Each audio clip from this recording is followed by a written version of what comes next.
Lieutenant Governor Dan Patrick wants every Texas baby to get a $1,000 savings account funded by the taxpayers. This is Thursday, December 4th, 2025. Texas Scorecard presents the day's first news for the Lone Star State.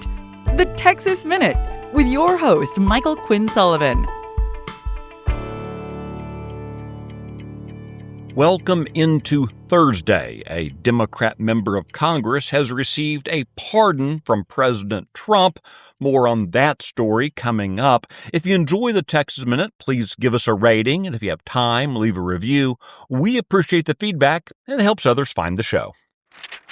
Lieutenant Governor Dan Patrick says Texas should create its own version of President Donald Trump's new child investment accounts.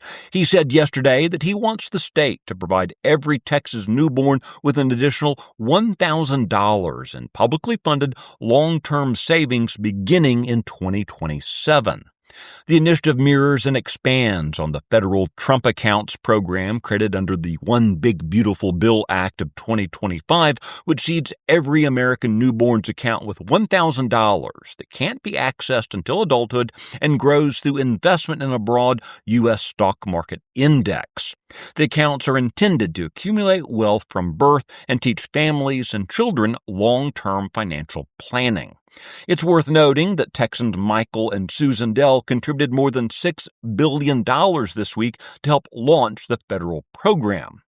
Patrick is calling his program the Little Texan Savings Fund, noting that approximately 400,000 babies are born each year in Texas. Under his proposal, Texas newborns would receive an additional $1,000 from the state treasury at birth, invested in the S&P 500 in alignment with the federal program. He estimates that the Texas portion would cost roughly $400 million annually, describing it as, quote, about 1% or less of our total state appropriations. A human smuggling operation was intercepted in LaSalle County late last week, with state troopers discovering 23 illegal aliens hidden in the cab of an 18-wheeler. The driver is a 24-year-old Laredo man who now faces dozens of felony counts and the possibility of a lengthy prison term under Texas's enhanced smuggling penalties. The illegal aliens were reportedly from Nicaragua, Guatemala, El Salvador, Honduras, and Mexico. They were taken into custody and referred to Border Patrol for federal immigration processing. Democrat U.S. Representative Henry Cuellar and his wife Imelda have been facing federal charges of bribery and money laundering, but they've now been granted a full and unconditional pardon by President Donald Trump.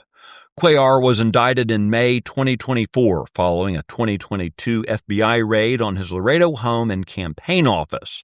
According to the Justice Department, the Cuellars allegedly received roughly $600,000 in bribes from two foreign entities, an Azerbaijani state-owned oil and gas company and a Mexico City bank. Two former consultants to Mr. Cuellar have already entered plea agreements acknowledging their role in laundering the money.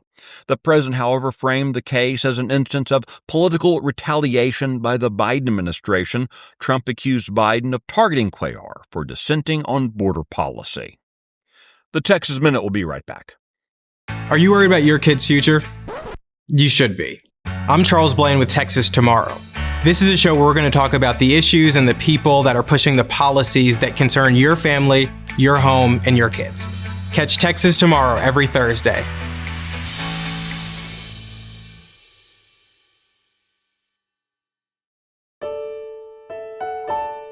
Carlos Gonzalez is the superintendent of the Roma Independent School District. He's asking the public to avoid speculation and negative commentary after announcing on social media that one of his employees has been accused of misconduct involving a student.